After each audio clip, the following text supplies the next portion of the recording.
ስትበሉ ስትጠጡ በስመ አብ ወወልድ ወመንፈስ ቅዱስ ስትሉ ልብስም ስትለብሱ የትም ስትገቡ ጸሎት ስትጸልዩ መናፍስቶች እዚህ ላይ ሆነው ያያሉ እና ይበሳጫሉ።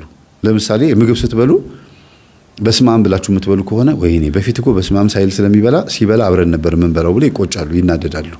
ሁለተኛ ነገር ደግሞ ብዙ ጊዜ ልትበሉ ስትሉ የምታዛጉ ሰዎች አባታችን ነው እያላችሁ ማለት እስቲ ሞክሩት በተደጋጋሚ ይሄን ነገር ለ7 ቀን ወይም ለ14 ቀን ዝም ብላችሁ ሳትረሱ በርግጥ ይሄን ትምህርት የምታዳምጡ ሳትጸልዩ አትበሉ። ግን እንደ ልምድ ለሌሎችም ሰዎች እስቲ ልምድ አካፍሏቸው። በስመ አብ ወወልድ ወመንፈስ ቅዱስ አሐዱ አምላክ ብላችሁ አባታችን ሆይ በሰማይ የምትኖራችሁ ገበታ ፊት እየጸለያችሁ ስምህ ይቀደስ መንግስትህ ትምጣ ምናምን እንደዚህ ያስብላል አይደል?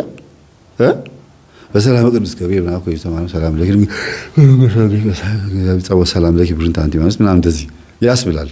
እና ምንድነው ስትሉ አብሮ ሊበላ የነበረው መንፈስ በጸሎት ተያዘ ማለት ነው። ስትጸልዩ አብሮ አይበላም ማለት ነው። ወይኔ ይላል ይነሳል ከእናንተ ላይ አብሮ ሊበላ አይችልም።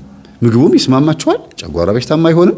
ምግቡም ይስማማችኋል ለአካላችሁ ለሰውነታችሁ ለጥጋብ ሳይሆን ለስግደትና ለቁመተ ስጋ ያክል ወይም ደግሞ እንደ እግዚአብሔር ለማመስገን ያክል ይሆንላችኋል ማለት ነው። አለበለዚያ የምትበሉት ምግብ ዝም ብሎ ግብስብሱ ይገባል።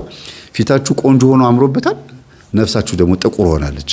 ከሃይማኖት ርቃ ሮብና ዓርብ ተበልቶ ጾማው ተቆርጦ ጠጁ ተጨልጦ ይባላል በአባቶቻችን። እንደፈለጉ ይበላሉ።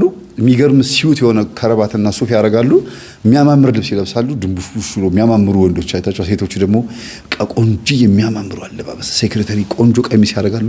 ጥፍራቸው ምናምናቸው የተቀባብቶ በቃ የሚያማምሩ ናቸው። ግን ስጋቸው ነው የሚያምረው። ነፍሳቸው ላይ ስትመጡ ወይም ነፍስ ላይ ስትመጡ የለም። ስለዚህ ባርከን በምንበላበት ሰዓት የተመጣጠነ የሆነ ሰውነት ይኖረናል። ለምን ለስግደት እንነሳሳለን።